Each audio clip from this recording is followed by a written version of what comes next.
Hello and welcome to Adult Onset Horsemanship podcast with Daniel Dolphin of Dolphin Horsemanship. Today our guest is my former apprentice, Heather Northcutt. Heather, how are you this morning? Doing just fine. How are you? Doing well. We're going to kick things off this morning with our lightning round questions and points, icebreakers and so forth. So not meant to be in-depth, little silly, little just breaking the ice kind of stuff. So what is your favorite way to relax? Reading a book with a hot cup of tea. What's your favorite kind of tea?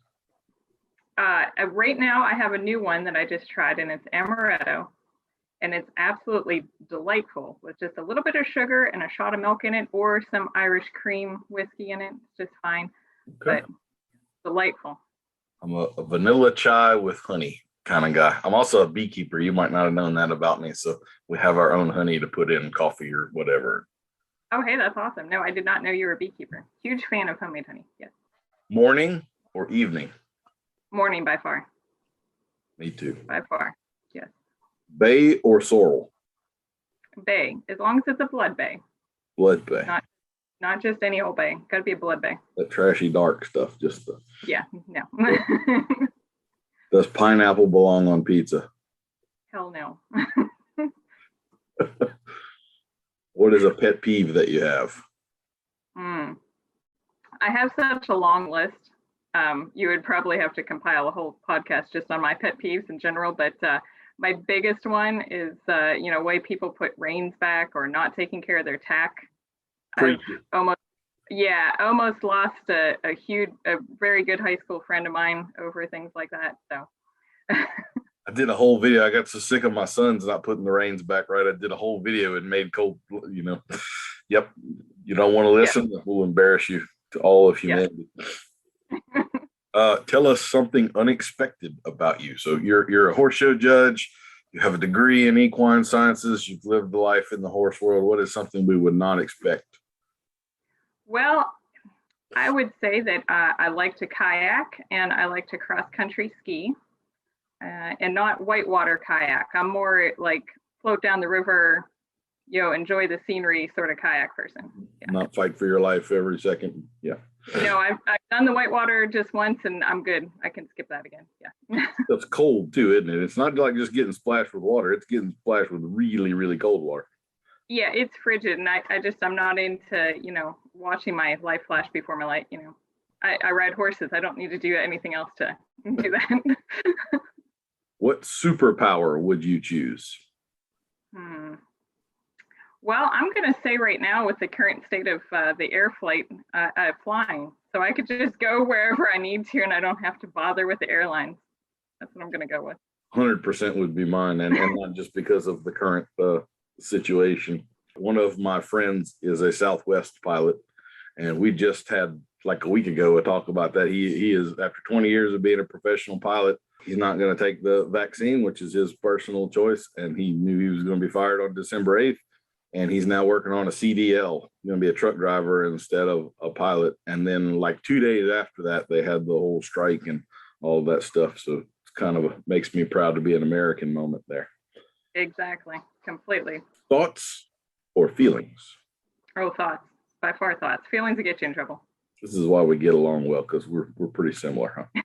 Yeah, I would think that, yeah. Mm-hmm. What is those emotional people? I mean, are they taxing or what? Just like, golly, man. I cannot handle drama, cannot handle any of that. No, if you're drama, get out of here. I'm over it. What is your favorite item of tack or horse-related tool? There's so many. I always like trying new things, but probably my favorite I always go back to, I've got this cool little correction bit that's got a little tile purchase on it. Seems to work on everything. Really like it. Favorite book or movie? Well, both. I like both books and movies. What is your favorite book or movie? Yeah, I'm going to get points off on this section. But anything by Zane Grey, probably my favorite is Under the Tonto Rim, and favorite movie would be Gone with the Wind. I'm going to hit you both on that one. Okay, that's cool. Gone with the Wind is a little surprising to me. You're definitely a few generations after that, but anyway. What is your least favorite preventable question or problem that you get sick of answering and dealing with? And it's kind of like, well, can't you people just figure this out and we get beyond this now? Is there anything like that? Man, I can't think of one off the top of my head on that one. Not even as a horse show judge? Well, there's so many. Well, and like I understand how people phrase questions as a horse show judge. You come up and well, what can I improve on? Okay, well, be more specific, because when you come up and what can I improve on, that leaves me a whole big basket of areas to go that I probably don't want to go to. Yeah. So I need to be more specific. Yeah. So maybe that's a preventable question. Define your area that you want. Yeah. Something you can answer as a paragraph, not a book. Huh? Yeah, exactly. Well, after careful consideration, I give you 83 points for your answer. So that was pretty good. You are currently our highest scorer on this game. So you get to choose either a compliment or an awkward silence. Your pick. Well, let's go with compliment. I very rarely got those when I was working with you. So. Heather. Wait, I wasn't supposed to be honest on this thing? All right. But did you learn some stuff, right? If I compliment you all the time, then they'd start to not mean anything. So. Oh yeah, I completely. Yeah, you have to look at those compliments out there, roll those compliments accordingly. Mm-hmm. But yes, I learned a ton riding with you, and probably set me up for all the best success that I've had throughout the years. All right. Well, I'm supposed to be complimenting you here, so I will say, Heather, that. Even though we worked together for probably 3 months, and that's been like 20 years ago now, almost. You are still one of the people in the horse business that I probably trust more than anybody else I have come across. You definitely in like the top 5 or 3 or something like that. I think you're a person of impeccable character, and I feel like I know you well enough that we got in a round pen with a bad one or something like that, I would trust you to have my back. And there's a whole lot of people that I know well that I would not trust to have my back. So you're on a short list. So there's your compliment there. Well, thank you very much. I will take that in high regard. You bet. Why don't you give us sort of a 30,000 foot view of you and your basic background and kind of, where you came from and where you are now. What do you do now? Sure. So I grew up in Pennsylvania, and growing up in Pennsylvania, I did the Western Pleasure thing because it was either that or 100 jumpers. That's your choice growing up there. Went out to college at William Woods University. That's how I got out to Missouri. And from there, I worked several summer jobs to try to define what I was going to do other than just train horses for a career. And after I graduated from there, worked for several prominent trainers in the industry and moved on to setting up my own place. Got out of working for other people, doing my own thing. My main with the horses, I like to break out 2-year-olds. I like the young horses, but now I'm a accomplished Ranch Horse Association judge for the past about 13 years on that. I'm a professional ring steward for any of the associations nationally as well. And beyond that, my husband and I have 40 acres here with a lake, and he trains dogs, and we've got our own little horses set up. His dog set up. We've got a little girl that's going to be 4 in December, and that's in a 30-second synopsis. Did I make it? No, that's good. It was 30,000 foot view, not 30 seconds. So. Oh, okay. I think that's good. Yeah. So why don't you tell the story of how we met? I was the first of those summer jobs, right? So. Yep. You were the guinea pig, or I was the guinea pig. I don't know which way it went on that one, but. Yeah, so that's, I had another job that was lined up for working for a reiner training in Texas, and about 2 weeks before I was supposed to leave to go to that, they called and said they'd hired one too many people, and I was the one that got the axe. So my instructor at the time made a phone call and said, hey, you want to go lope some horses down in Mississippi?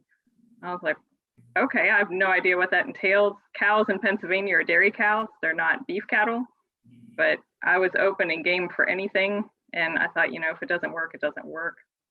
So I ended up down there, and I did a working interview at a horse show on the grounds there for Lee over the weekend. And you didn't send me packing. I really think y'all were just desperate that you kept me around. But I made it either way and had a grand time. I didn't even know you were coming. So I guess we'll name the names. We both worked for Lee Garner in Batesville, Mississippi. And Lee was a non-pro owner that had a ranch called Ranch One, and he put on a bunch of shows like just about every weekend over there. And I was there riding the 2-year-olds and the horses that the other trainers had culled out for whatever reason or had blown up or just kind of the dregs of the barrel. And I had been there 4 or 5 months, I guess, when you showed up. And as is pretty typical with Lee, I had no idea you were coming. You showed up and I didn't know who you were, why you were there, you work here? Okay.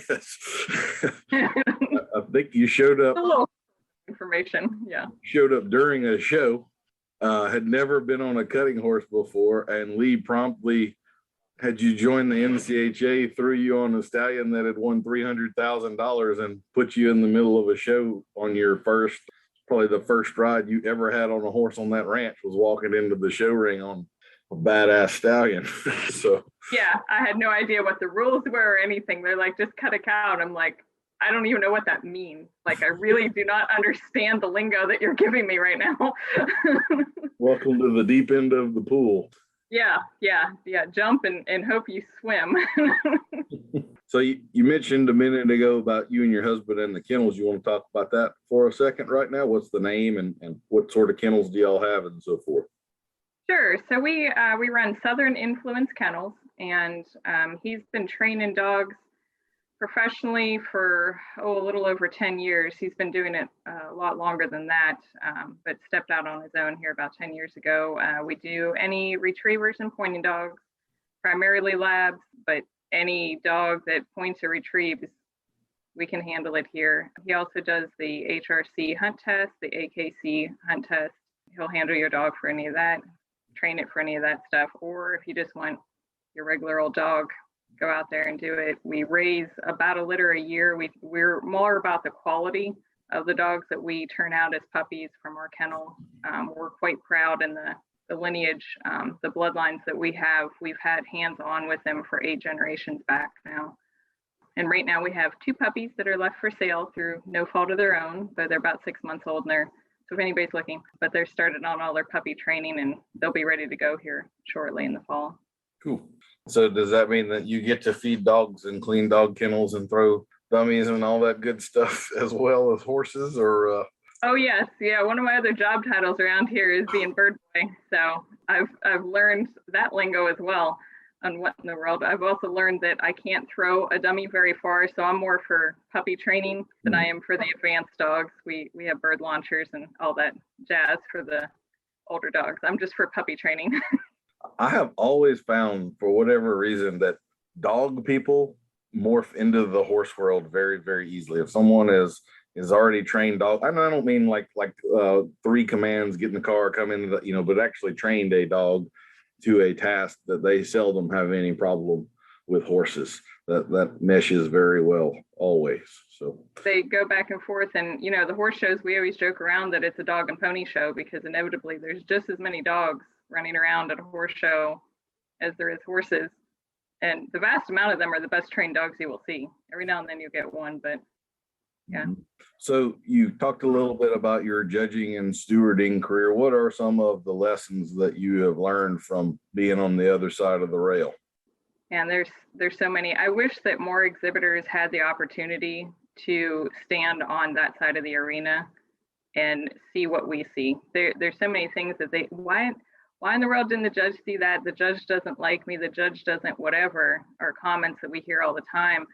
But in reality, when you're in that arena, there's only so much that you can see and so you can do. And we're seeing a lot more than you think we're seeing too.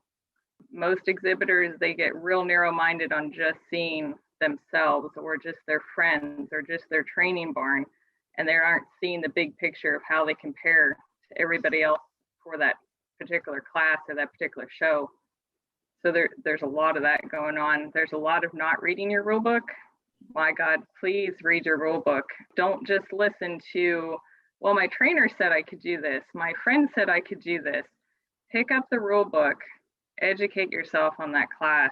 I just did a show over the weekend that we DQ'd 4 different people in one class because they had not read the rule book. They didn't know they could do X, Y, or Z. And they were just listening to their trainer, said, oh yeah, just do that. Well, their trainer was wrong. So that's the biggest thing. I haven't done as much judging as you have. I did have an incursion into that world for a little while, and I learned a lot from it. I also learned that a lot of judges don't read the rule book either. I really think that's where most of our fads and problems in the horse world starts. There's tons of judges that allow things to go through that are supposed to be DQable or heavily penalized, and that winds up, like I would say in reining, we now have this fad of horses loping around with their nose between their knees, and a horse with his pole below his withers is supposed to be DQ'd in that sport, or at least that was the way the rule book read 8 years ago, and now that's what wins. And it's not only is it not supposed to win, it's supposed to be out the gate. So I've always felt like all of these fads that turn into perversions of a good idea, they kind of live and die with the judges. Yeah, and we're talking about my pet peeves, and like I said, I have a laundry list of my pet peeves, but right now I cannot stand where the reining industry is going. It drives me absolutely crazy that we've spent all these years knocking on the Western pleasure people, and well, should be. Don't get me wrong on that. That's a whole different basket.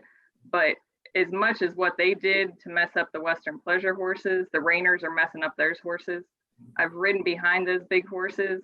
The big time horses have multiple, thousands of dollars of earnings.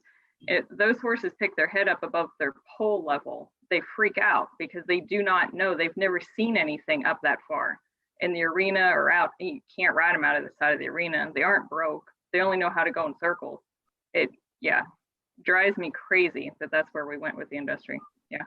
All right, let's take a pause. I got a cat wanting out. I hate cats. Oh no, wait a minute. Was it your special cat?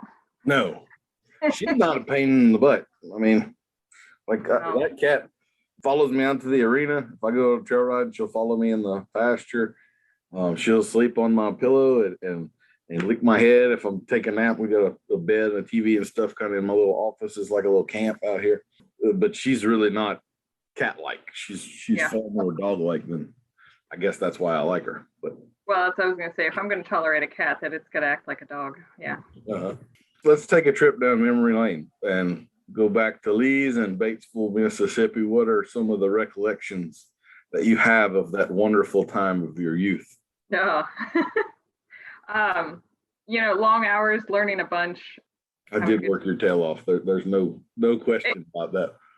Yeah. I was a willing participant in that because I was young enough to be stupid enough to go, oh, sure, okay, whatever time you want to get up and go do X, Y, Z, and crazy things about Lee. More things from that first weekend. I barely had turned 18. I think I turned 18 maybe that weekend that I was down there. But yeah, I had known him 5 minutes, and wants to know how old I am. And I'm thinking, this is a weird question to start with. And then he's like, oh, good. So you're over 18. You can go and get me some chew from the store. And I'm like, I guess so. I have no idea, what that is. But sure, I'll walk in there and go buy you some. I didn't know there was 50 million varieties of chew. Just, all right. Yeah, what type do you want? I have no idea. It's not for me. Please, everybody understand it is not for me. There was that. And then there was Lee. Let's see. Oh, yeah, because we celebrated my birthday shortly after that. And yeah, he was into microwaving ice cream. It still is the most bizarre situation. But just for like 10 seconds. Yeah. Yeah, it's a little 10-second deal with that. I think you and I have something in common there too. Lee was pretty renowned for his memory, and he couldn't get either of our names correct. You were Hazel for the first 3 or 4 days, and I still pick on you about that. Yeah, you're the only person that knows about, well, other people know about it now because you were wonderful enough to send me a pair of spurs. I'd earned my spurs down there, and you sent me a pair of spurs with Hazel on them. And people ask all the time, who's that? Like, oh, it's this cool chick that, used to ride cutting horses. Oh, yeah, stole them off of, you make a story about it. What I mean? Yeah, you better have a good story to go with it. So had you seen, I'm sorry, go ahead. Oh, I was just gonna say when he started calling me Hazel, I remember seeing the barn owl, like, I don't know who the heck he's talking to. I'm just gonna keep saddling the horse. And he finally like, hey you, and I'm like, what, me? What? No, my name's Heather. No, it's Hazel. Oh, all right, I guess it's Hazel for the summer. Okay. So we had an abnormal situation there in that we were training cutting horses with no cattle. We had some buffalo. Had you ever been around buffalo before, or was that your introduction to the American bison? I'd seen them at a distance. There was a farm growing up that did raise some bison, and I enjoyed eating them. That was about what I knew about bison before I showed up down there. And I was thinking, oh man, this is awesome. You know, it's the Old West. Love the Old West again. Said it, love St. Gray. And oh no, I get to be around bison and stuff. And yeah, they're cool. But after that, I was like, yeah, they're okay. That's it. Yeah, they have their place. I'll never get used to have this little pointed little tongue, like representations of Beelzebub in old texts and stuff. I mean, they're demonic looking things. They can take the heat. That's why they work well, because you can work them for a long time, where cattle would get tired and sour out, and buffalo are just still going. But they like pant and they stick that tongue out, and it's a little disconcerting for until you get used to it. You know, they're weird little creatures. They really are, and could be dead mean and wild too. It takes them a long time to tame down. Yeah. Well, and you can remember this experience better than me, but I remember there for a while that, you know, training the 2-year-olds, it wasn't only getting you, you know, the buffalo turn for you, but it was watching your back, watching out for that bull that he had in their ground pen that would want to charge you randomly.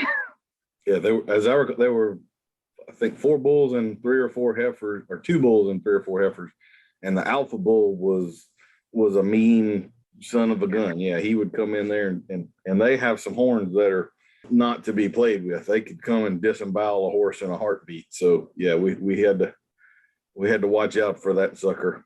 I was glad the day we got rid of them and I hauled them off for sure. Yeah.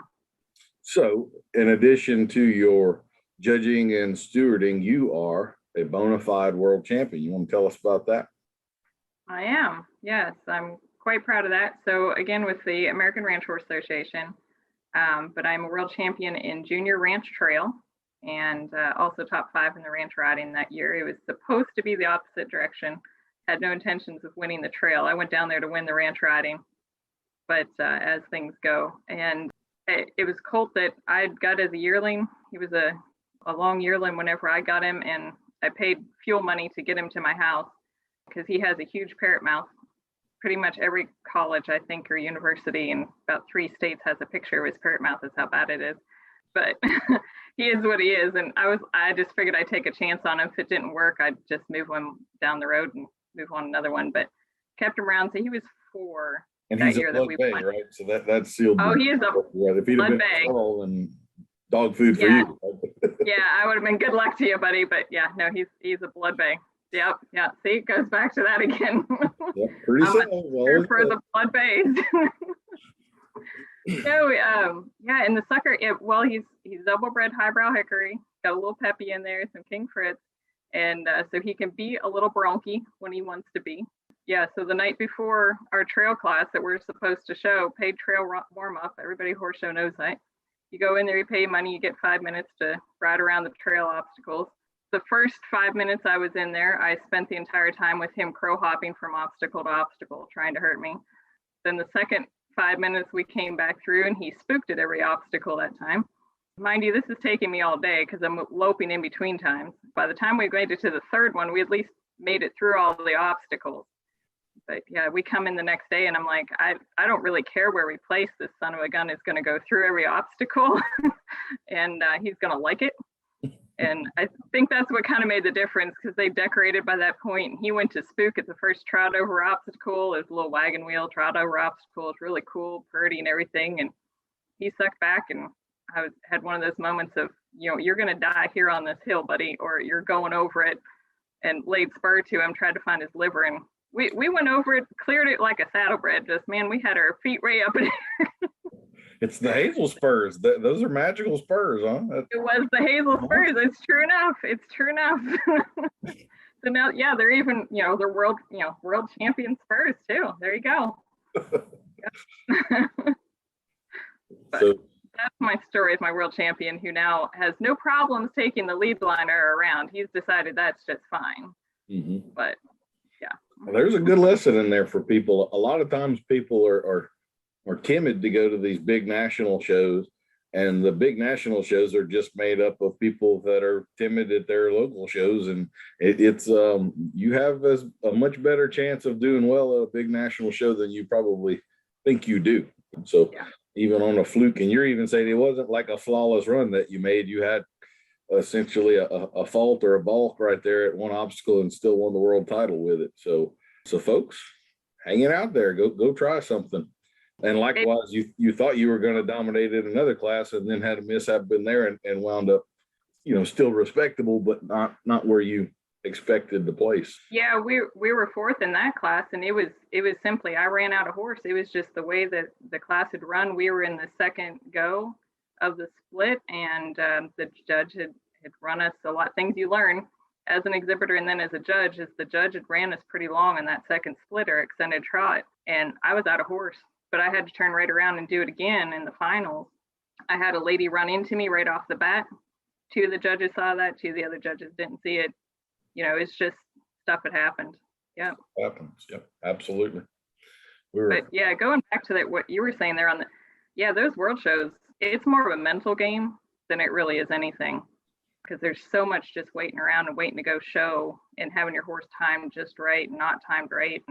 But go all in. That's the other thing from a judge's perspective. You're there at the world show. Don't be timid. Don't be, careful about it.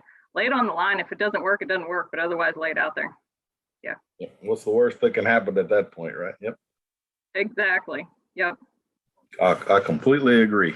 And even if you don't win, that judge will probably remember you as the lady that just laid it to him and let it all hang out last time. And when you pop back up in their view 2 years later, they're going to be like, oh, I know her. All right. I can't wait to see this. Those kinds of things happen for sure.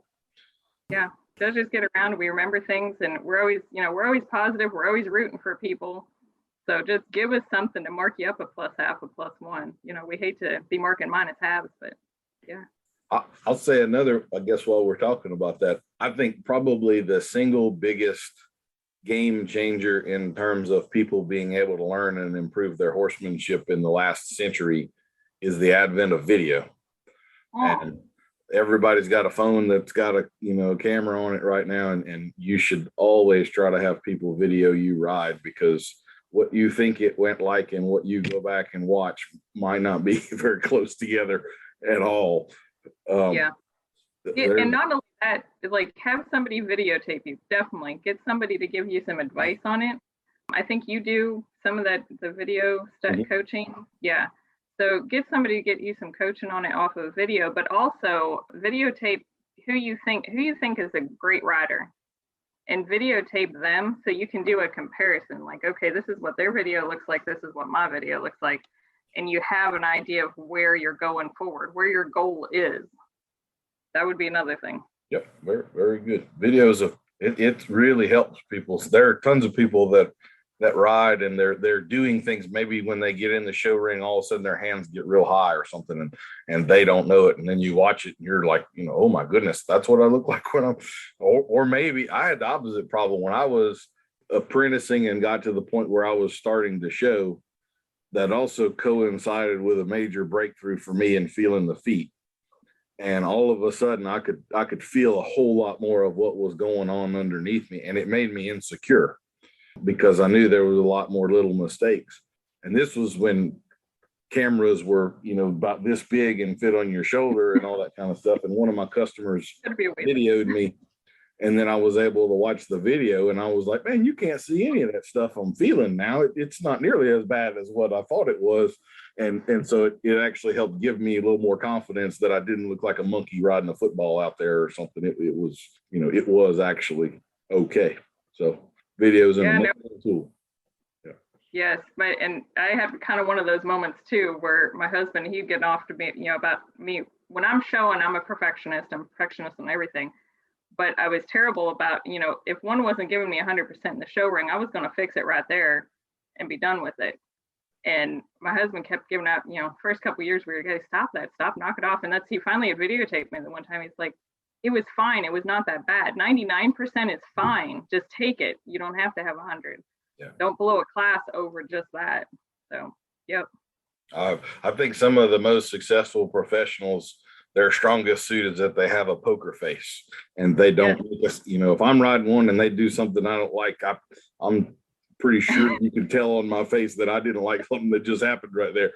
And some of those guys can ride through some god awful crap and look like it was just what they were wanting to have happen, so they can show through it. Yeah. And you can get through in a class, if you do a major thing, it's not going to work, but you can cover up some stuff being a good showman out there. Mm-hmm. So I know this is something we talked about before, and I'm going to try to lead you into it, but is there any particular advice you would have for people showing as to like maybe the first thing you would advise them to concentrate on in a class? Yeah, and this was some great advice that I had gotten while I was ring stewarding for a reining horse show and a reining judge, but particularly, for her, but for everybody, aim for 70. If you're first time shower or you're novice showing, rookie showing, they call it in the reiners, and you're just easing into that stuff, then you don't go for broke. That's not the time to go for broke. You need to be focusing on, like in the rein, and make sure your circles are coming around and hitting your center line, that you're not getting half-point penalties, dragging a lead, or, you're missing a marker or missing whatever. Penalty points will knock you and just absolutely kill your run. And trail, actually lope through the poles before you get to the horse show. So you're not dropping legs and rolling poles and throwing obstacles everywhere. Just aim for 70. Once you're consistently hitting 70, then you can start working on the real showman's part of it and advancing it and working on plus halves. But aim for 70. That's where you need to be for a while.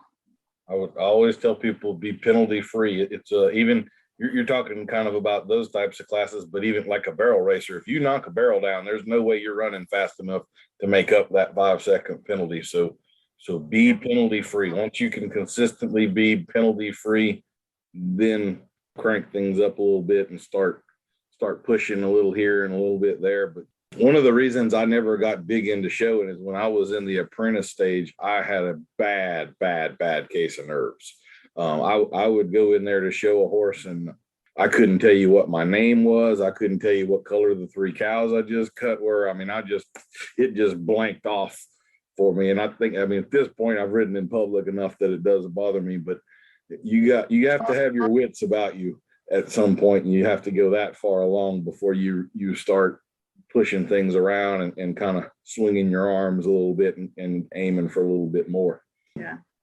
No, I do remember a couple times that I saw you show down there at Lee's. That was, you come out, you just have this blank stare, and I'd ask you something, and what? Yeah, well, a couple of the horses I was having to show out there too they weren't easy ones by any means.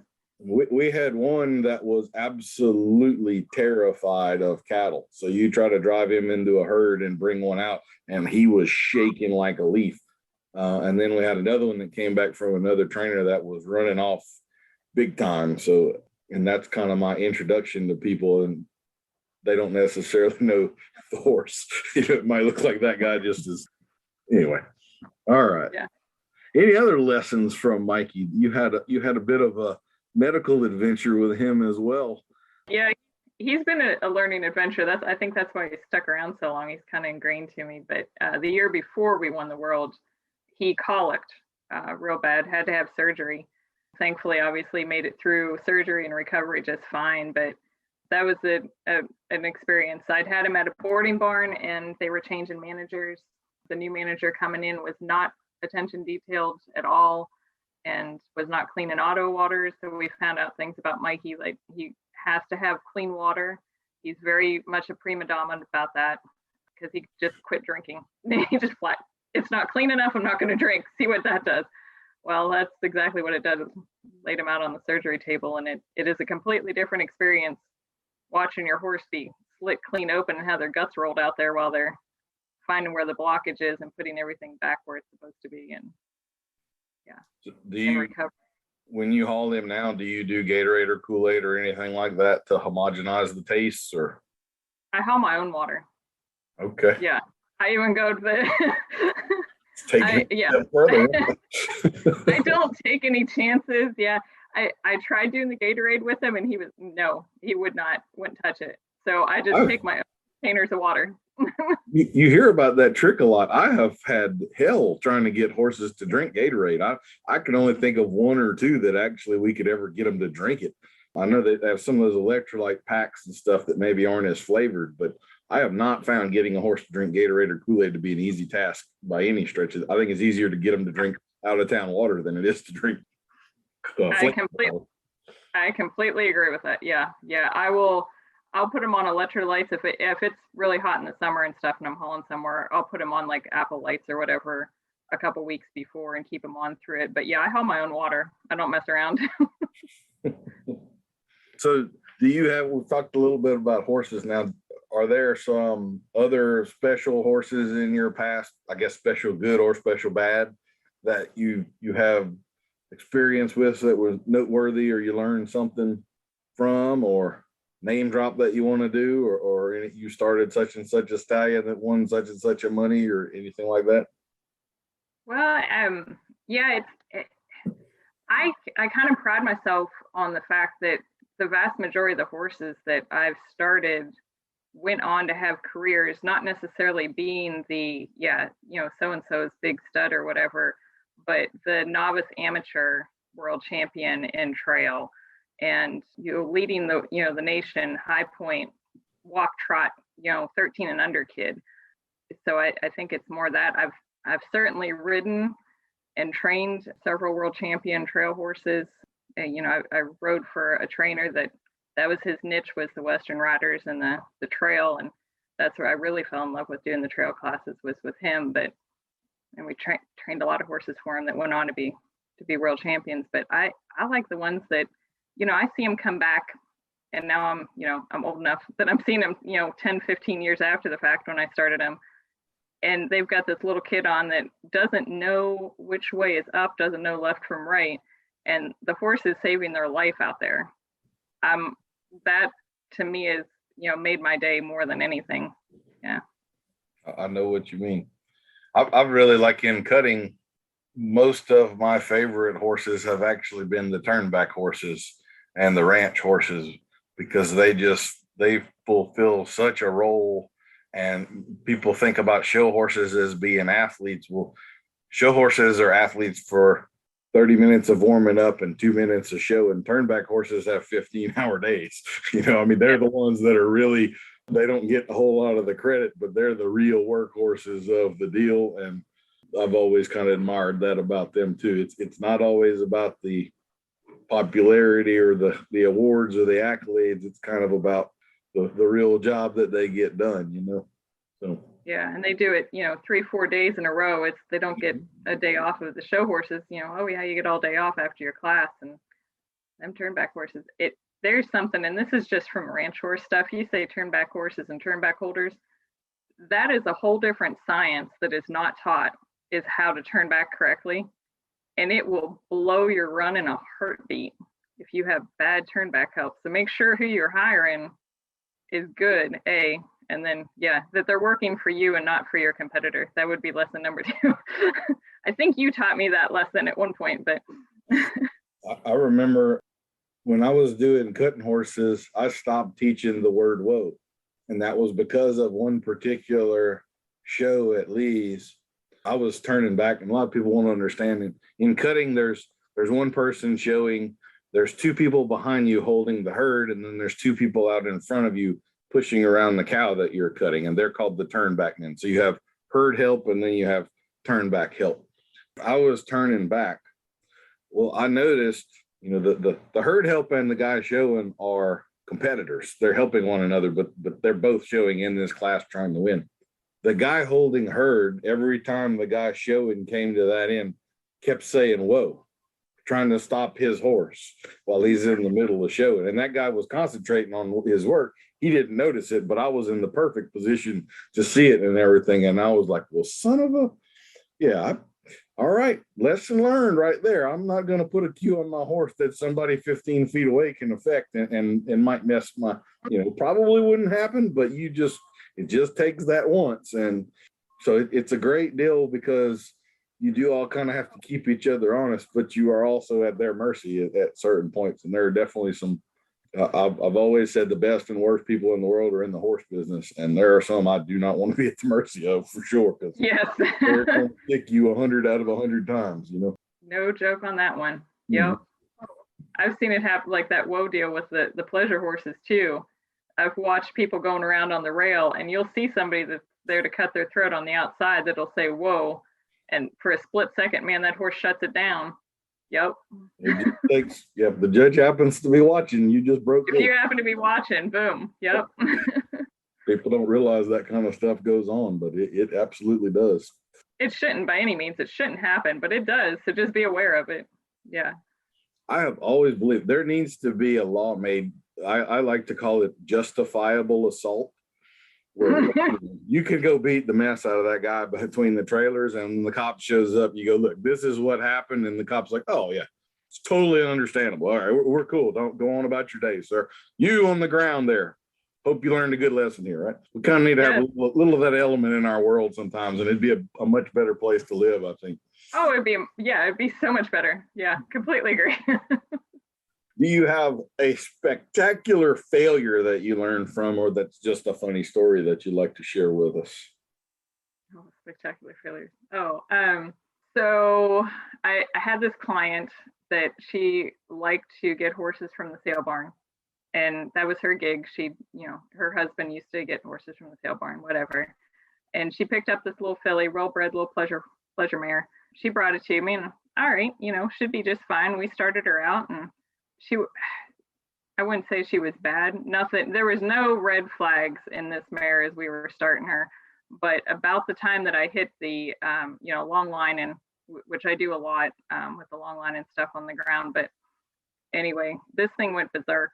And I've had ones freak out the first time the lines hit them, and usually they calm down after a couple circuits around the round pen.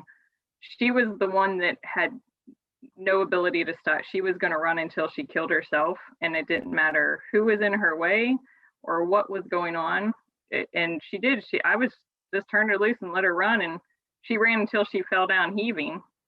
Was when we got her stopped. And it's one of those deals. I told the lady, I was like, I'm not to the point in my life, I'm not going to get hurt over this deal. I have no somebody else can deal with this. I'm totally fine with, if you just want to go put her down, I would advise that. But she called up a guy that worked on bronc horses and sent him over there, and that horse put that guy in the hospital. And at that point she decided that, we're putting the horse down. So it was a failure, but it was also a learning experience of, sometimes you got to back away. You got to know where you're at. So I've had about 8 or 9 in my career that I don't think anybody could have fixed. There was some, when we talk about a horse having a screw loose, but there's a difference between being a little bit crazy and like a total other animal. And I've had 8 or 9 of them that were that way, that, I just don't think we're going to be, something was not right with that animal physiologically or something. And, we have people that have schizophrenia and all kinds of other, it stands to reason that there's going to be a certain percentage of horses that are going to have something legitimately going on in there that we don't know about, that makes life unpredictable. So and they're just flat dangerous. And that, I wish people would do that. I give a lot of credit to that lady, because she made the decision that this thing is going to be hurt somebody. Don't care how well it's bred. We don't need to go breed her, because Lord only knows if it would pass on to the next generation. Let's take it completely out of the situation. Yeah. That is that one of those horses that was that way was a Lusitano that was a buckskin, which in that world is a very rare color. And the lady that had her then, I believe, took her and was starting to breed her. I later, from a different incident, I called the farm that she got it from, and come to find out that the mare was sold as pasture ornament only, kind of a don't breed her, don't try to ride her. They already knew that there was big problems there. And some people get told the truth and just can't believe it. And I guess that was the situation that they were in there. So, Well, and I had one of those weird deals when I was at William Woods, but with the driving classes was one of the classes I took there. And I do enjoy driving, but they were only driving saddlebreds. And I said, well, why can't we drive the quarter horses on the Western string? That's fine. We had a Palomino that came in that was a hunt seat horse. The trainer said that it drove. So we're like, okay. And thankfully that, the instructor for the driving class was like, well, why don't you show everybody today, Heather, how this is supposed to go on when you just start one out. So I went, was going through the steps of yada, yada, and then you put the cart on and you don't get in the cart and you just walk along and you have a head person and all this stuff. Well, the first turn we made with that sucker and the shafts hit his body, he went berserk, went skiing across the arena with all of us until we could get buckles undone. Turns out, the trainer didn't mention the part that, he'd been drove, but he'd been part of this horrific accident at Palomino World and had been run into. Yeah, so the stories don't come down and get yourself in a train wreck. It's amazing some of the things you find out after the fact that, you just like, how could you not have told someone the truth about that? I mean, that you knew people were in danger, and yet you decided to withhold information like that. That has always just blown my mind. I mean, just be upfront honest about it. So if you could go back in time and talk to 16-year-old Heather about her future horse life, what advice would you go give? What do you wish you had known then that you know now? Oh, take more opportunities and just enjoy the ride. There's so much stuff, and get to the cutting horses and figure a way to stay there longer with the cutters. So much more fun. That saved your life. I think that coming to work, you were, I mean, my recollection of you was you were a Western pleasure horse girl, and whenever you started riding those colts, I mean, that first month I was probably constantly going, okay, let's move him out. Come on, we need to push him forward. He needs to come. The point is to stretch his legs right now. Let's go somewhere, So and I'm just pony loping around, I also remember, like, you have that little laugh whenever you started working cattle, not in a show in front of 800 people, but Monday morning, you and I are out there working the 2-year-olds, and it seemed like you giggled every ride for for a good long while. So good times and good fun, and dadgum, what's more fun than chasing a cow around on a horse? I mean, well, exactly. And one of those times that I was thrown into a class to show. And I remember Zeke over there, though, in the corner, they would turn back for me pretty much every time. And I was riding Miss Lada's mare, just come back from flushing embryos out of her or whatever, and she was not loped down at all. And that first cow, I lay my hand down, and she goes crow hopping the whole way across the arena and back across. And Zeke's just back there laughing at me. He's like, well, you might as well just keep laughing, because I was laughing. I was like, it was a whale of a good time, and no matter what had happened. Like, just keep laughing, you'll get a couple points for that. So I'm like, all right. I remember, this is still like one of my most embarrassing moments of the horse world I've ever been, was one of those first times when you were showing. We had a turnback horse at that ranch. That's one of those mysteries to me. Like, I can picture him in my head. He was a blown up cutter. I don't know where that horse lived. I mean, he was owned by the ranch, but it wasn't like you and I used him on a daily basis. I don't remember what paddock he was in, where it's like he only showed up for shows, and he disappeared. You what? He would just appear. Yeah, he would just appear. I'm like, I mean, I manage this ranch. I'm on every square inch of this thing. Where is this horse when there isn't a show going? He just showed up at the shows. So the first time I ever rode him, Lee's like, that's our turnback horse. Go climb on him and help Heather. And I go out there and I'm holding herd. So I'm back in the herd. And he was so cow fresh. He was just fixing to explode. If I had untracked him at all, he was going to full on splatter and snort and the whole 9 yards. And you're coming over there, and Zeke's on the other side, and he's like, help her. You need to push her out. I'm like, I can't move. If I move this horse, everything's fixing to blow up here. It's going to be bad. And I'll have a bigger problem. So good memories, I guess. But that was one of those times I was just like mortified. You feel like the whole world is looking at you right now, and you're stuck. Yeah. So we've kind of talked about the past and the present. On on future stuff, I'm a real big fan of self-learning, and I know you are as well. What are you still learning? Do you have any resources that you would point people at, books you've really liked, or videos, or websites, or I mean, whatever kind of resources that you think would be good for folks? Yeah, I'm always looking and always like watching people's videos that they put out there just to see.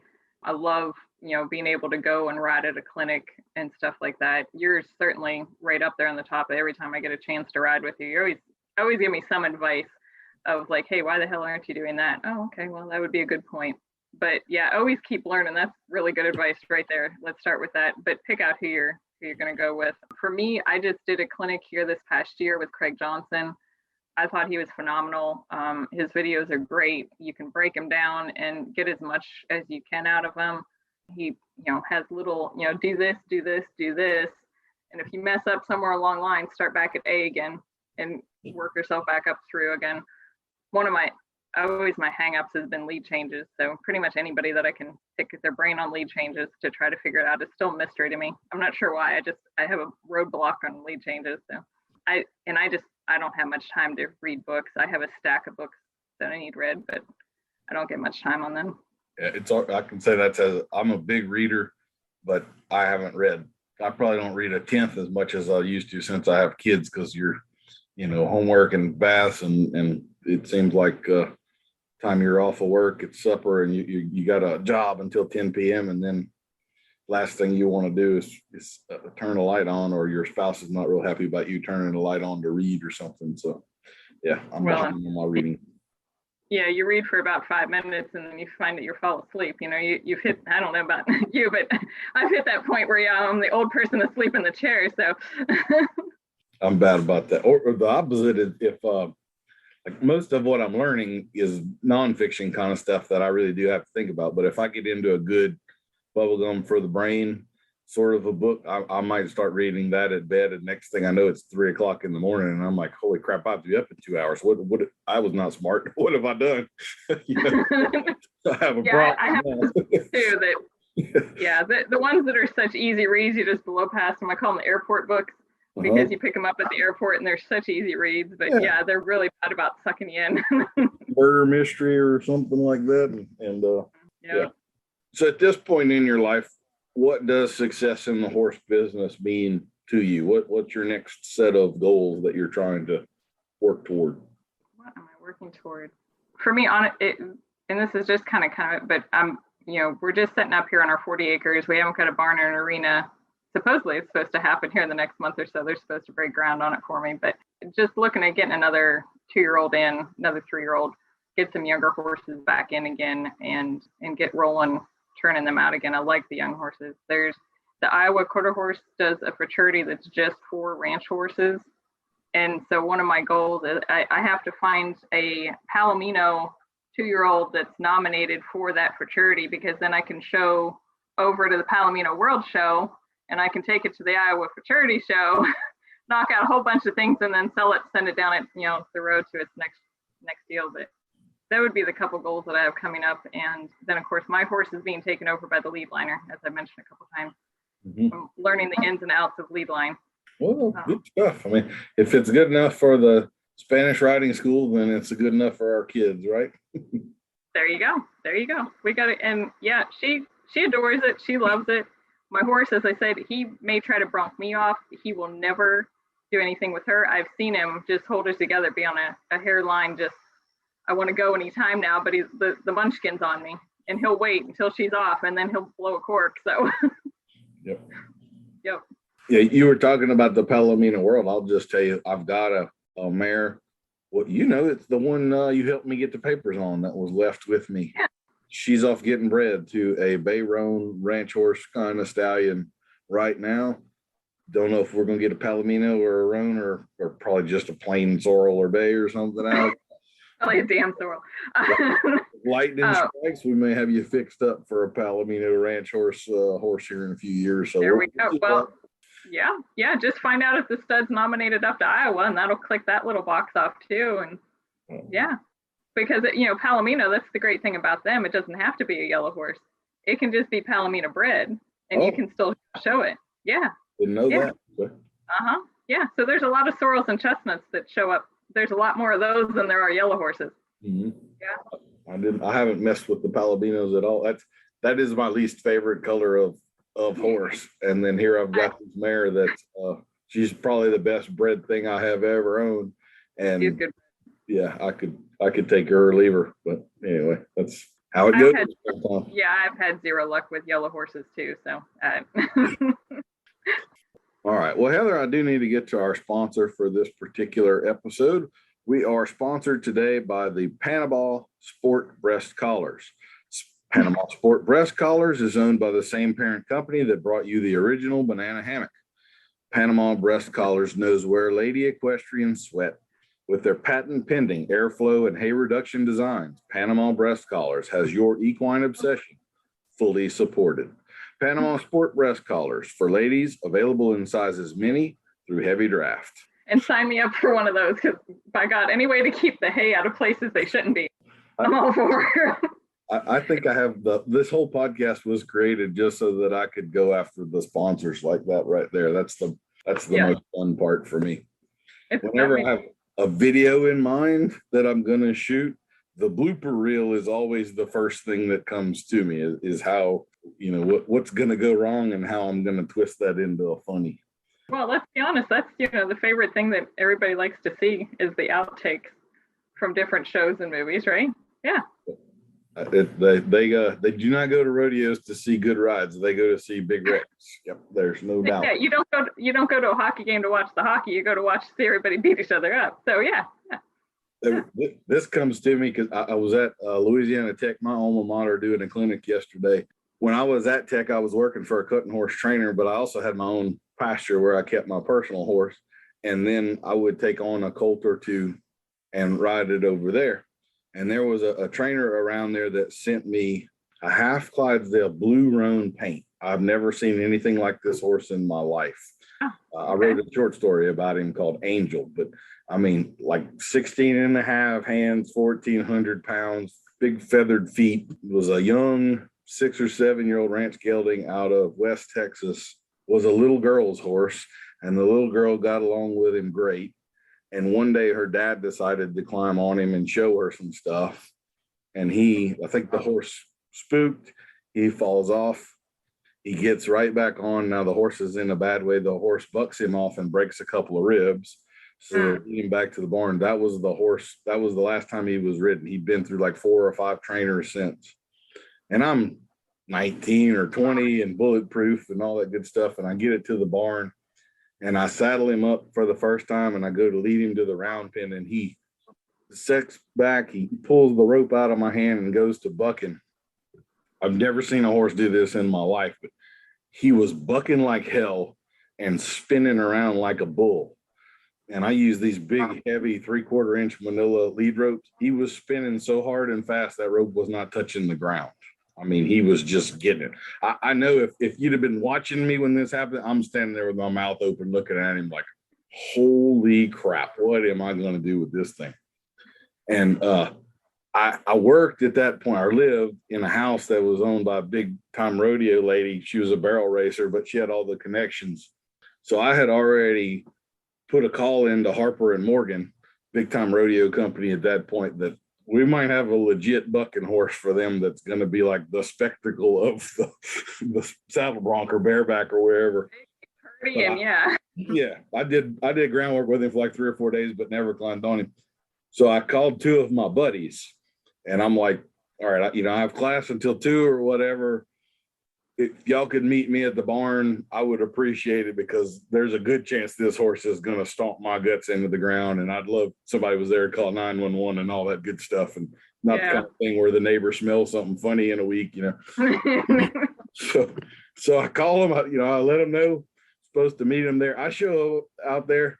There's like 40 people at my pasture. I don't know if they sold tickets or whatever, but it's like the entire College of Animal Science has of course. Watch me. Everybody wants to see this.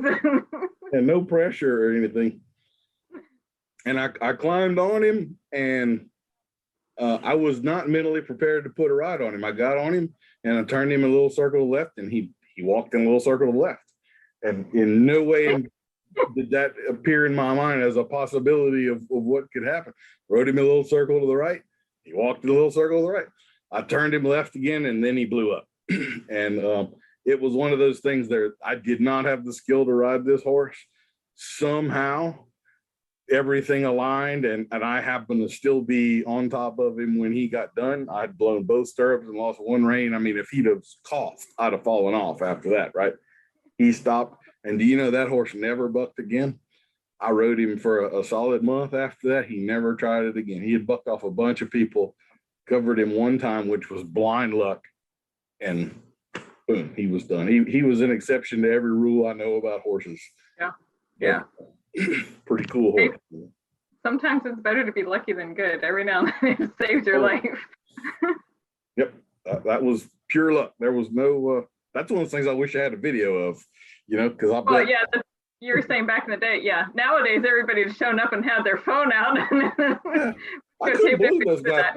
These are like two of my best friends in the world. And I mean, when you invite a bunch of people to watch your buddy get hurt, that's done dirty. You know what I mean? That was not the intention. Those are true friends. You know, those are true friends whenever they do that. They're probably charging $5 at the gate to come in and watch them die. Yeah. Take a little side bet over on the side, you know, make a little cash. Why not? I tell you what, since I brought that story up, I'm going to link to it in the show notes. So if anybody wants to go read that short story, it'll be out there. Well, why don't we'll go back to our past a little bit. Do you remember any of the horses that we were riding at Lee's there? We had a string of 6 or 8 2-year-olds that should be somewhat ingrained in your head. What were your thoughts or recollections? I just remember them all being good. They all had their own little set of quirks, as all 2-year-olds do. And, you know, I don't know what all they went on to do after we were there, but let's see, Arkansas stood out just because of his name and how that happened, or his other name, and Foxy, because he was just good. So Foxy died. Foxy was one of the best of them. He wound up dying. He didn't make it to show. I think he colicked and died. The one you're talking about, Arkansas, I feel like I got to fill in backstory on that now. So I didn't know if you wanted to or not. It wasn't my fault. That all happened before I ever got there. So yeah, you were not managing the herd at that point. This was right around the time that DNA started to become something where they would pull hair and send it in, and stallions would be registered. And I don't think they were doing mares necessarily at that point. It was more to make sure that you legitimately had the semen you were supposed to have and that kind of thing, and you weren't, you know, fudging anything or stealing something. So there was an accidental breeding between a brother and a sister, or it was at least suspected. And that was Arkansas's. And I was the one that named him. We were in North Mississippi, and I figured brother, sister love required a name like Arkansas there. So, and he was actually the best colt out of the whole group. And we did find out later on the horse that was running off really bad was named Pete Bolding, after one of Lee's friends. And that was the sire of Arkansas. He was supposed to be out of Pete Bolding's sire, Peponita's Acre, but it was a brother-sister deal. And that was a bad little horse. I mean, he was like riding a spider. I mean, his legs could go any direction. He was something.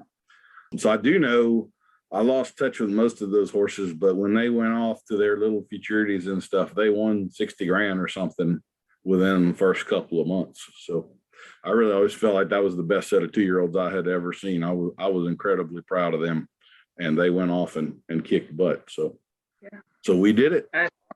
Yeah, I was going to say, that's because you had such good help. You know, there was a good trainer and there was good help. You know, everything just shaped up. But. The Buffalo, yeah.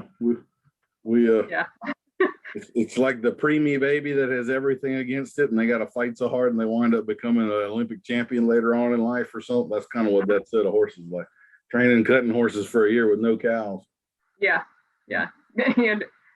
Beg, borrow, and scrape after a horse show to get enough cows to. Yeah, that was. I think my normal deal there, and you were involved in that too. We would start riding in the summer at about 2 a.m, and we would go through all of them and be done by 9 or 10. And then I would do my ranch management stuff. We'd take a little siesta in the afternoon, and then we would start back up at maybe 6 o'clock in the evening and ride until like 10 o'clock at night. And so they were, instead of getting a good night's sleep, it was kind of 2 long naps that we would get. But I think we produced a heck of a group of horses right there, and got all of the trainer rejects. We got them all to win in check. So I feel like I fulfilled all of my ends of the bargain on that deal anyway. It's funny when you're younger, like I don't remember those mornings being that early. I remember them always being early on, the horse shows, but you're right. We were pulling hours earlier at the farm than we were at horse shows. Oh yeah. And then when the shows would end that we were having there, that was my only opportunity for those 2-year-olds to see cattle. So when the show would end, I'd have that little window between when the truck driver could leave and the show would end, and we'd go and work cattle from 11 o'clock at night till 4 o'clock in the morning or whatever, until the truck driver had to load them up and haul them off. That was an interesting time of life. I don't think at 44, I don't know that I would look at that and go, yeah, I'm willing to jump in there and do that. That's no problem. But when you're 25 or 18, what's sleep, So Ty, how you doing? Good. How you doing, Daniel? Happy wife, happy life, right? People don't realize that's really a terroristic threat, right? If a man were to say, do what I want or I'll make you miserable, he's an abusive bastard. But a woman says it and everyone's like, yeah, that makes total sense. Okay, we're going to go with that. We're psychologically abusive to the entire society. Right? And toxic masculinity is what we have to watch out for. You know why every little girl needs a kitten, though? Needs what? Why every little girl needs a baby kitten? Why is that? It's to show them so they learn what an abusive relationship's like. I've never known a little girl who didn't just torment the hell out of a little cat. That's one of my you meet your wife and everything's great and she's cute and you got that attractive thing. April and her whole family were cat people. And I had no idea what a change that was. I just kind of was dismissive. It's still an animal, right? And like 20 years later, that's the advice I'd have given to my younger self is like, when you meet that chicken, she's so into cats, you just. Or be willing to deal with it. Just know what you're getting into. Yeah. Cats and Brahma cows. I mean, should I have known better or should I have known better? Right? I was going to say it was perhaps the combination of between the show cows and the cats. That should have been some red flags somewhere. Yeah. Let me tell you, I hate show cows. I really, really do. That's one of those things that, man, I can't stand it. It's the most ridiculous. I don't know. Todd, did you ever show cattle or anything like that? Oh, yeah. No, He shows cows. No, I showed a lot of cattle. But I'll be honest, the fun part of showing cattle was when I hired on a couple of show strings. There's almost no work. You lead them from tie-outs and you rinse them, blow them out, and then just keep them clean the rest of the day. And you sit around and drink beer and chase other cow show women. So it was great for me. Like the part of it that I don't get is that like your only job is to halter break this damn thing. And none of them are halter broke. It's like a halter horse. Like all you do is walk in there and go, here's my cow, and I keep trying to get pressure and release in their head. It just drives me up the wall. But anyway, I digress. Plus, do you have a donkey yet? A donkey? Yeah, we do. We have a high performance donkey. We have Aston Martin. Yep. No, that's very necessary. But you can ask Heather, though, all my cow showing work is what made me such a good ground hand on horses. Because I knew how to throw things off their weight. Mm-hmm. Yep. Heather never understood that until we started calving some cows, and she realized just how much power you can have on a cow. And those weren't halter broke. Those were just in trouble. Yeah. Again, my expertise on cows was dairy cows. As far as I knew that they came when you called twice a day and they went into the milk parlor. That's all I know about cows. And they don't have a whole lot of fight in them anyway. They're about half dead all the time. So yeah, except for the bull. And that's why you don't keep any of them around. The dairy bulls are crazy. They're a different breed. But I personally know 3 people that have been killed by a cow. All 3 were killed by a former show cow. Yeah. You got that mean ass Charolais bull the reality is you can't get within 100 feet of him unless you put him in a pen or something where, you don't have a choice. But out there in the pasture, there's really no, anyway, whereas the Halterbrook bull will come and talk to you, so anyway. Yep. Hey, have you ever told Daniel the story about the Spanish bull that got in with our cows?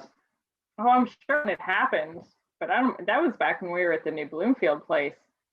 And we had about 15 pairs up there? Yeah, we had about 15 pairs, and I had a bull running with them. And the neighbor's little Spanish pointy horn bull got in there with them, and I went out there. And when I say got in with him, he ran through 3 fences, tore down 3 of our fences to get in with these peppers. So when you say Spanish, do you mean like a Corriente or do you mean like an Andalusian fighting bull? Like a fighting bull. Yeah. Okay. Yeah. he was pretty mean.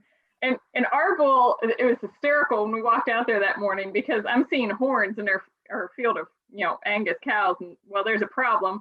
And B, we couldn't find our bull. I'm counting heads and he's missing. Well, he's over in the other complete end of the pasture. Like, hey, dude, you brought a knife to this fight.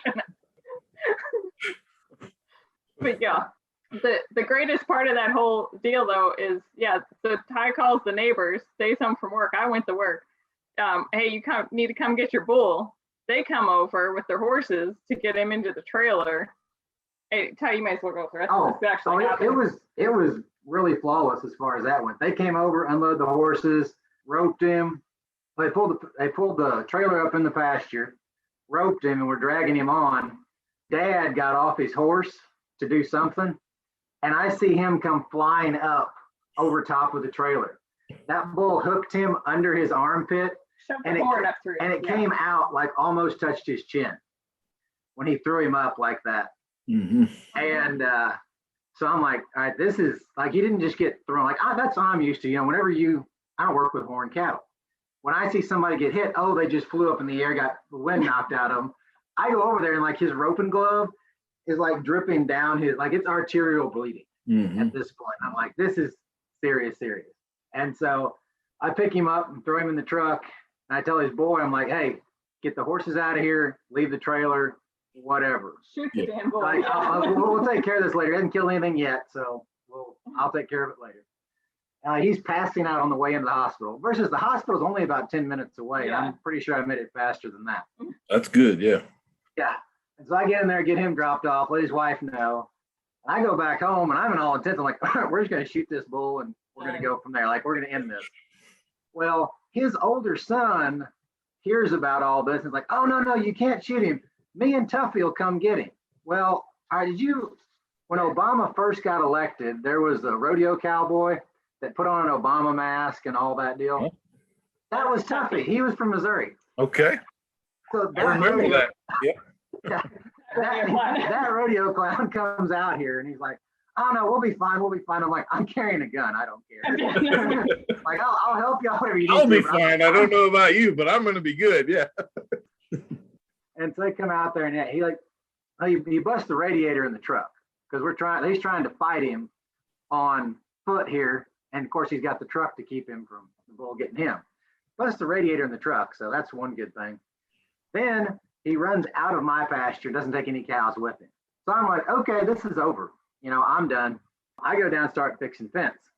Well, then they're like, oh, we finally got a rope on him again. He's back here in the brush. Help me bring the trailer over. Okay, I can do this. Trying to be neighborly. Yeah, I go up, drive the truck back in. I'm like, all right, you're going to drive the truck. I'll drive your truck and we'll get back in there. Back in the brush, like we're backing over evergreen trees that are like this big around, like just boom. Trailer rides up, smashes them down. I'm like, I don't know how you're getting out of here, but okay. So it's the rodeo cowboy, the guy's son, and me back in here. And they're, we get threaded this way, threaded that way.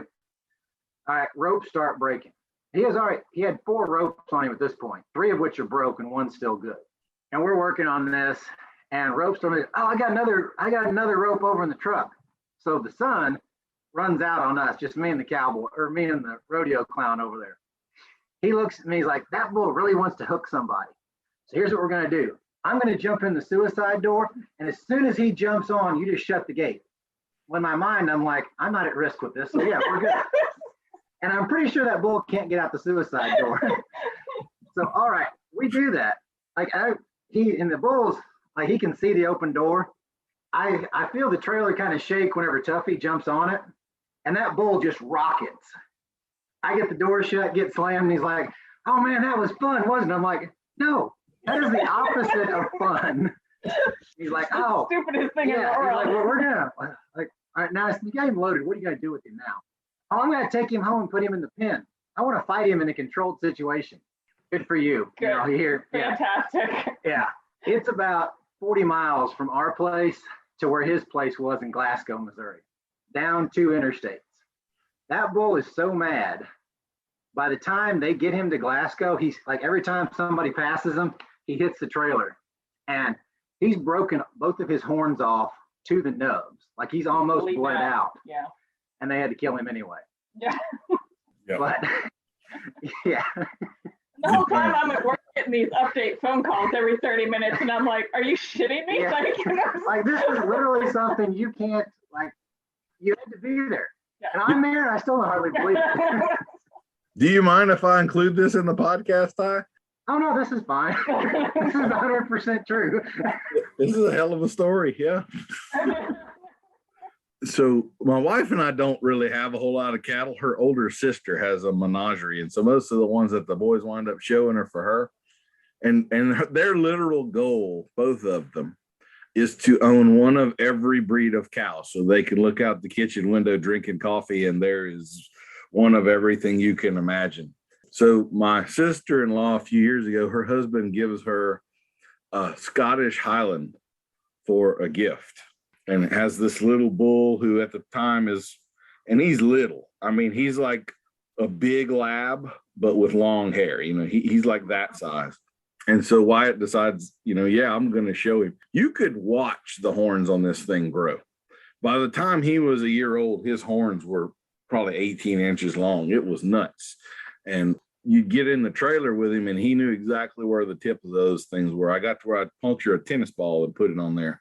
You'd go load him up in the trailer, and he'd have you between him and the wall, and he'd just start to working on your ribs and all of that. So he was getting a little too mean by the time he was a year old. We showed him for a year, and then he went out to pasture. But the last show that Wyatt showed him in, I have a friend that's got a kilt. And for those that may not know, Wyatt is a redheaded kid. So we had him in the ring with a Scottish Highland wearing a kilt and the redheaded boy in there. And I've got some pictures, and it's great. One of those memorable little highlights. So take advantage, right? Yeah. Take advantage of it where you can.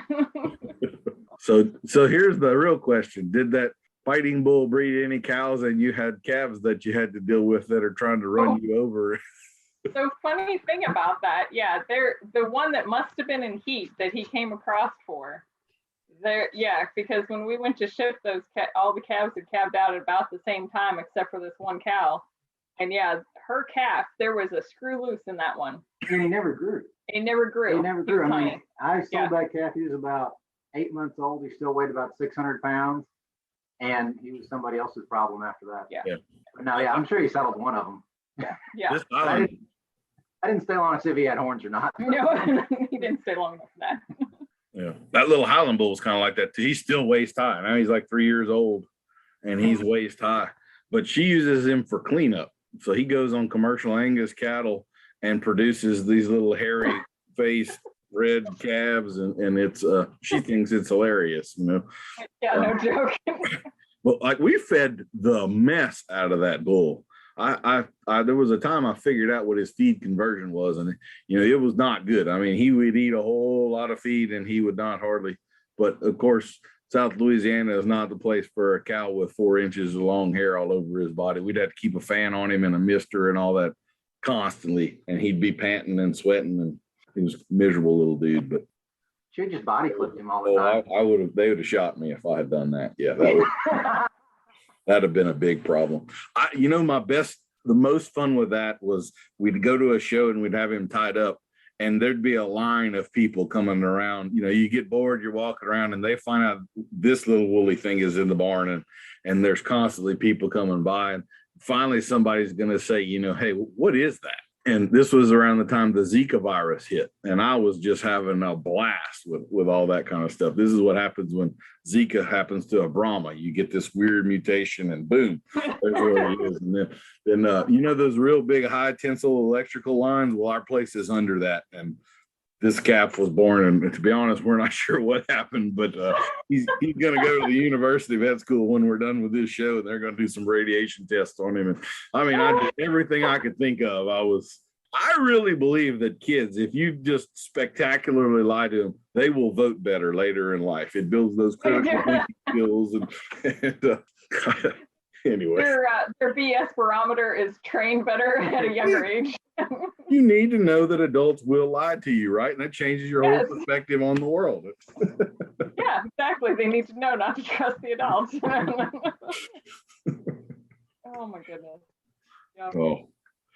Well, Ty, now that we've got you on here, you want to plug your kennel? Heather talked about it a little bit earlier, but yeah, no, that's actually why I'm actually in the house in the middle of the day. I'm getting ready to go down to Conway, Arkansas and run a hunt test this weekend. I've got a dog I'm running started, a dog I'm running seasoned. We just got done running the Grand up here in St. Louis. This is not going to be quoted statistics, but somewhere around 848 dogs started the Grand. Only 300 made it to the second day, and they only passed about 175. So that's the top of the top. Me and a bunch of buddies from, actually a lot of folks from down in Louisiana that I knew from down there came up and pre-trained with me. So that's a big, long deal getting done with that. Got a few dogs, like I said, I'm finishing up hunting tests on now and just getting ready to hunt. So this is kind of wrapping down the year. It's been a good year, but I don't know how many dogs I've finished out this year, but it's been full and been good. Most of what I'm doing is lab work now. Still do a little bit of pointing dog work, but there's two groups of pointing dog people. There are people that are like, my grandpa used to bird hunt and I want to start doing it again. And then there's that kid's grandpa that says, I want one more good dog, but I'm not going to train it. And that's who comes to me on the pointing dogs. Yeah. So I've had English setters and I love them. But when I first got into that stuff, you look up everything, these English pointers, and I mean, I guess it's different where y'all are at in the prairies, but if a dog is 800 yards away from me, he's 700 yards from me being able to see him. It's way too thick and stuff around here. So I like these setters that go a little slower and stay a little closer, and we have a real good time with them. I think my first one that I had, this one hadn't reached his first hunting season yet, but that first one, I'd killed about 75 birds over him his first year, and that was mostly woodcock and ducks. And he would actually retrieve ducks in water and everything. He would shake, he didn't have the cold tolerance that a lab had, but he was a darn good dog. Yeah. Anyway, well, that's the thing. There's any kind of birds is good for a dog. I mean, I'm doing most of my dogs on pigeons and got a few chuckers here and there, that pen raised chuckers. Mm-hmm. I can't have any quail because I don't want to pay for a permit and get checked on all that stuff. So I use non-native birds around. I'll hunt wild birds with them. Now that'll kind of deal on that. It's still fun. That's how I got started. Well, I guess coonhounds were how I really got started, but then it was bird dogs, and then the labs is what's really taken off and done well for me. Well, cool. So we're kind of realizing your dream here. Heather told me when all this started, you had passed the message that what I really needed to do was interview the spouses of these horse people for all the crazy crap that they have to deal with. So I guess we're getting into that right now. Tell the truth behind what actually happens. Yeah. So Ty, what is, with your wife standing right here in front of you, what is the single worst thing you have to put up with being married to a crazy horse girl? I can all right, I will tell you. All right, and coming just a little history on me. We're row crops and cattle around here. I got into horses a little bit. We had a horse growing up, kind of deal. We never did anything with it. And then, got into college, got into horses a little bit more. Then started getting a little bit more respect for it. But then, no, once we're like at the current stage right now, like I don't fully comprehend how breakable horses are. I mean, to me, I still have that little bit of a mentality of, if I can't, if he falls and breaks his leg, I can't shoot him and pack my tack out. That horse is too valuable. Somebody else needs to own it. But no, I'm still, when we've been married for 13 years, Yeah. I'm still working to get a full respect for the level of horses and the level of care and what's necessary for these horses that Heather has. I mean, she's got a world champion in the lot. I've got a horse that I bought from a guy that had a stableman's lien on it, and he supposedly rode wheat pastures out in Kansas. I mean, he's not super sound, but he's great for me because I can go throw a saddle on him. Doesn't matter if he's been ridden last week, last month, or last year. He rides the same. I went and calved a bunch of heifers on him last winter, and he is ideally for me. But if I go out there tomorrow and he's feet first, then we're over. He doesn't owe me anything. And but no, I still can't really comprehend the high level care that show horses need. That's the biggest thing that I would recommend to people. I would say that some of them or a lot of them are over cared for. Yeah, But, you got these that are bubble wrapped and all that stuff. I don't play those games. My horses are horses. Yeah. It goes. There's a happy. I mean, there's a happy. And I have a tremendous respect for Mikey, Heather's horse, and everything. And I do. He is an amazing athlete. He's just like anything else. But no, I don't fully understand the level of care he needs to stay at that level, kind of deal. And he's a prima donna. We always talked. We talked a little bit on Mikey and stuff, but he is a prima donna. And if he is going to do anything to hurt himself, it will be while I'm gone for a weekend horse judging somewhere. Guaranteed. Or he'll just decide, this summer she was gone for a while, and let's say don't have his fly mask on today, and I'm like, you can't go without your fly mask. I know you have to have it on, or you're gonna get eye infections and all kinds of like that, but like I said, he's a prima donna. You get an eye infection. And that's my thing. If he doesn't want to behave, would he really get an eye infection? I mean, come on. No, he has. He would on my watch. That's the thing. And no, he'll understand that I take care of him. We have mutual respect. I've never ridden him, and I don't think it'd go well. Well, that was my next question. Yeah. April has ridden Curly 3 or 4 times, and she does not like him. A lot of people have this problem when they ride him, but they can't ride him in a straight line. They wind up doing the drunken sailor kind of a thing. And it's because he's too sensitive, and they don't realize how much they're doing stuff, and he listens to it, and he wanted to. So that was my next question: was have you ever ridden like an open level horse? Because for a lot of people, they think that's going to be a dream, and the reality is that's going to be a disaster. It's like giving a 15-year-old a Ferrari. It's just all your little mistakes are going to be. No, I've ridden some higher end horses, but he's ridden behind me, just not that. Just not my gelding. And what I'd say on that is high level horses, just like you're talking about. A good horse can cover up for a bad rider. A high level horse like that is just going to be a high level horse. He's going to magnify your problems, not cover them. A good horse will do just that. He knows what he's supposed to, and he's going to do it no matter what you tell him to do. Yeah, like the difference between a hunt test dog and a hunting dog, right? Yeah. No, that's true. To be handled, and the one that's going to go find the duck.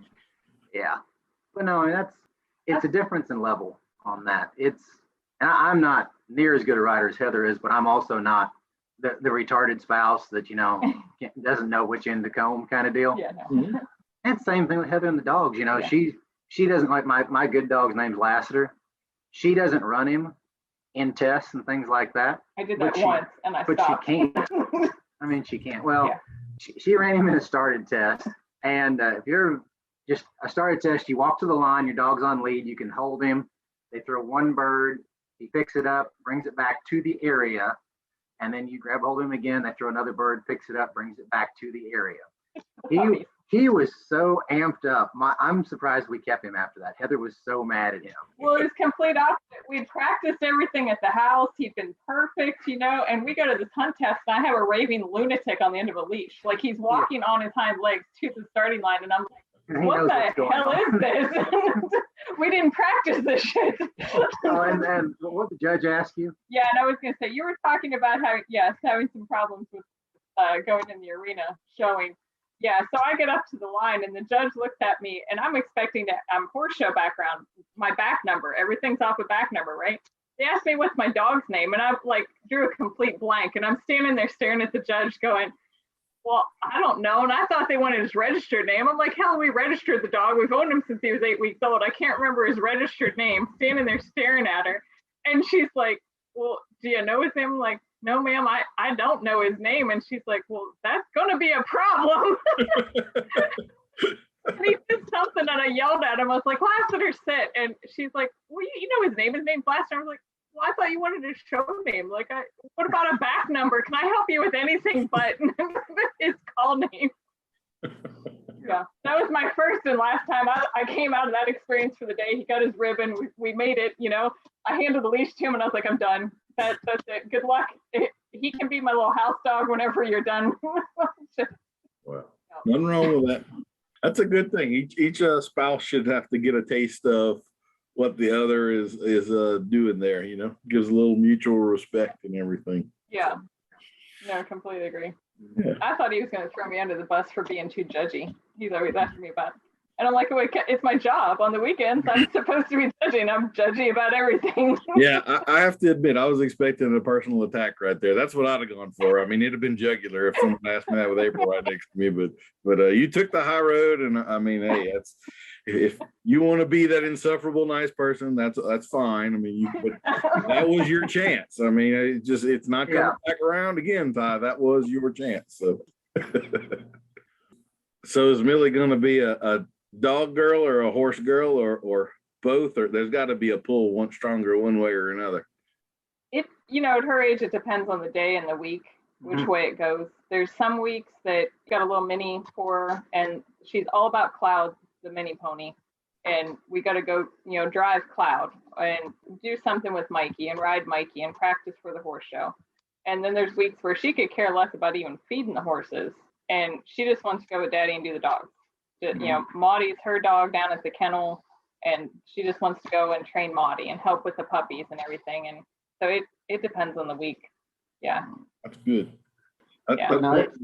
There need to be more farm kids out there. That's one of the things people are sometimes kind of shocked about, the stuff that I'll talk about with my kids standing right there. And I'm like, hey, we don't hide anything from them. If I've got a colt getting castrated, my 3-year-old boy's going to watch it happen. If we have a colt that's born, they're going to watch it come into this world. And unfortunately, they've watched a few leave this world. But again, they vote better, right? They know about reality when the world hadn't been hidden from it. Yeah, it's tough lessons, but you know what? This past year we've lost 3 dogs. It was 3 dogs, and it old age and sickness problems. You know, just things that happen when they weren't training dogs. None of them were training dogs. No. But anyway, and you know, it's reality. You know, at 3, she shouldn't have had to deal with, you know, losing that, but it happens. She learns from it, moves on. Yeah. So, but no, whatever she wants to do in life, as long as she's all in and she goes full bore for it, that's totally fine. Except for barrel racing. No barrel racing. But what about Western Pleasure? I mean, you were pulled out of that pit. You would let her go into it? Well, I go with the fact she'll be smart enough not to do that. So I think I'm okay there. You know, the speed and, you know, the money in the barrels, that may pull her that direction, but so far she's more, if she wants to do anything fast, it's the jumping, and I'm fine with that. I'm totally fine. If she wants to go, I've got friends that do jumping, she can go visit them. So as long as whatever she wants to do, as long as she wants to strive to really excel at it, that's it. I mean, you know, if she wanted to get into agility training in dogs, I'll help her get there. I have no idea what to do, but I mean, that's, as long as she has that drive to do, you know, and that might be the thing, you know, she might not want to do ranch horse stuff or do dog work, but whatever she does want to do, as long as she's committed to it, we'll help her do it. Yeah. I'm kind of like you though. I'd prefer if she didn't want to show cattle, just because I don't want her to show cattle. I'm going to say I don't want her to show cattle. Well, the danger part is nothing to me, because we never had that many dangerous cattle to me. Now y'all dealing with your Brahmas, that's a whole different bear to deal with down there. But no, I don't want to do the show cattle deal, just because I remember what I was like when I was running around there. You don't want her running. Yeah, I don't want her to meet a guy like I was then. And you can't separate those guys when they're all 18 to 22 years old. Yeah. You don't know which ones will be able to kick it and which ones won't. So you need to stay out of that realm for a while. The pleasure. Well, I can't say on podcast. I said the pleasure horse guys are less dangerous. I'll just put it that way. Yes. You can explain why. Kind of like the English trainers. Yeah, you don't have to worry about your daughter around them so much, right? For the most part. Yeah. You're pretty safe, yeah. Your son, you might have to, but your daughter's good. Well. Yeah, we'll have to edit that blooper out. Do you have to rate the podcast, or is it just pretty much anybody can? Yeah, we're the goal is to be candid. I'm not going to cut that out. It'll be all right. It's life.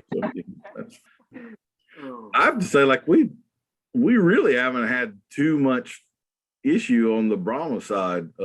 Like that little Highland was kind of a getting dangerous sort of. He was like, Heather, you ever had a little stud that was way too steady for how old he was? That was like this little bull. You expect a 2 or 3 year old bull to be getting pretty bullish, but he was yearling and bullish, Yeah. And then I had my leg broken here. I'm just healing up and off of crutches right now. And that was by a commercial Angus steer that's the first steer we've ever done. And he got me down in just kind of wrong place, wrong time. Boom. Yeah. We did have a pretty funny Colt's first heifer. It's a little Brahma heifer, a little gray Brahma heifer, and pulling her off of the donkey, she had a little fight in her, and it was the first time we had ever handed him off, and there he is, and he's walking along, and she kind of went to hook at him 2 or 3 times. We actually caught this on video, and the third time she went at him, he turned around, and he's left-handed, so it was perfect. And I mean, he just popped her between the eyes, just pop, pop, pop, about 3 times right between the eyes. And they have been the best of buddies ever since. He completely fixed that, and he can do whatever he wants to with her right now. So a little tough love there. But that was a proud dad moment, I have to say, watching him do that. Millie's had a couple moments with my gelding when she's leading him around, and he gets nosy. He's known for being way too nosy for his own good. And she will just haul off and slug him whenever he's being naughty like that. And then he's like, all right. And he puts his head back up like, all right, we're just walking along. But yeah, pretty cool moment when they just figure it out. What more important lesson could a kid learn than that right there? Yeah. Everybody needs an attitude adjustment every once in a while. Exactly. Yeah. All right. Well, we've been talking quite a while. I don't know exactly how long, but want to leave it right here. Was there anything else you wanted to cover or talk about? Or Ty, you have anything you want to pitch in there? Or? Oh, no, not really. Man, did you miss the opportunity? Do what? No, I just appreciate stopping in and being included for a little bit. So. Well, I think you got some husband points passing up that softball that I pitched you earlier, so you can milk that for a while now. You can hold on to that for a while. It's okay. I perfectly well know what I'm bad at, and that's being judgy. Yeah, it's all part of the profession. I'm sure Ty's pretty picky with dogs at times and stuff like that. So that's all. If you don't know what you're looking at and you can't be picky about it, you're probably not going to improve, are you? So. That's exactly. Yep. Yeah. That's always striving to get better and, trying to always hit for 100%. That's, you got to have a harsh reality of what's standing in your barn and what you're actually doing in order to get better. Yeah. I can't, on the judging side of things, like if I had to judge a hunter class or a pleasure class or something like that, I would have no idea where to start. It's like, okay, they're all slow and crippled. I don't know what which one is less crippled or what am I supposed to favor here, but anyway. I know, just a beginner judges, it's pretty funny the seat that you don't ride. So if you're a Western person, when you're starting out judging, you judge better the hunt seat horses because you have no preconceived notion of how that's supposed to go. You're just picking the best horse. And it's the same way. The hunters have a better job of picking the Western horse because they're just, hey, this seems like a good idea. So until they, learn stuff where it evens the playing field a bit, but yeah. All right, folks, we're going to go ahead and end things right there. Ty and I continue to talk about dogs for another 20 or 30 minutes, but I don't think we need to subject y'all to that. So thank you for listening. I hope it's been enjoyable for you. Again, if you're on a service that allows you to, please give us a rating and a review and all that good stuff. And we'll bring another one to you in about a week or so. Thank you much.